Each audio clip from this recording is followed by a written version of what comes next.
सबको मेरा चरणम शरणम गच्छामि। P3Y। आज मैं आपको P3Y के बारे में जनरल इंट्रोडक्शन दूंगी। P3Y में पहला P है परम जी।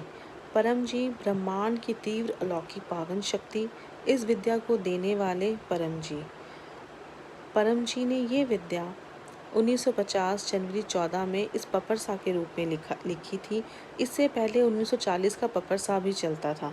ये P3Y की विद्या परम जी ने मनुष्य की सुखद इच्छाओं की पूर्ति के लिए दी कि कैसे मनुष्य इस विद्या को करके अपनी सुखद इच्छाओं की पूर्ति कर सकता है। परम जी का कोई स्थान नहीं, कोई आश्रम नहीं। परम जी खुद को कोई गुरु बाबा जी नहीं मानते थे, कोई भगवान नहीं मानते थे, और ना ही आपको परम जी का कोई स्थान मिलेगा कि जहां आप जाके परम जी का उनको माथा टेक सकते हैं।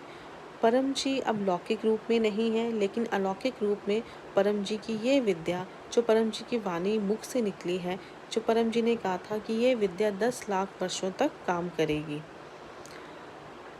परम जी का कोई आश्रम नहीं है। परम जी जब इस विद्या के फैलाव के लिए परम जी जब निकलते थे, जिन भी लोगों के संपर्क में परम जी आते थे, जिनके घरों में परम जी रहते थे, वो ही परम जी का निवास स्थान हुआ करता था। इसलिए परम जी का कोई निवास स्थान खोजने की आपको ज़रूरत नहीं है कोई कि परम जी कहाँ रहते थे। बस परम जी कहते थे, तुम मेरे इस विद्या से लाभ लो, अपने जीवन को सुखी बनाओ, खुद भी सुखी रहो और दूसरों को भी इस विद्या से लाभ लेने के लिए प्रेरित करो।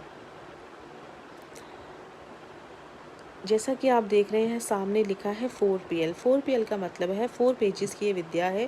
पहले पेज में परम जी ने P3Y का व्याख्यान किया है।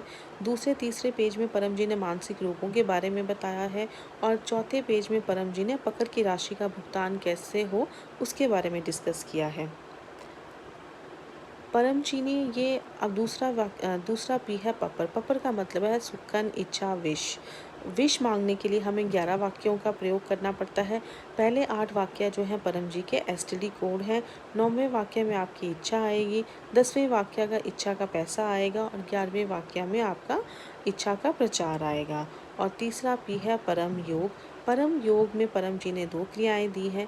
पहली क्रिया परम श्वास बुद्धि के विकास के लिए, और दूसरी क्रिया परमनाथ परम जी को अनुभव करने के लिए, मानसिक शांति के लिए, मानसिक रोगों को कम करने के लिए, और परम जी को अनुभव करने के लिए।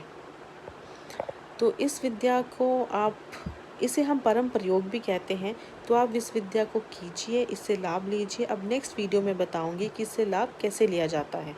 चरणम शरणम गच्छामि।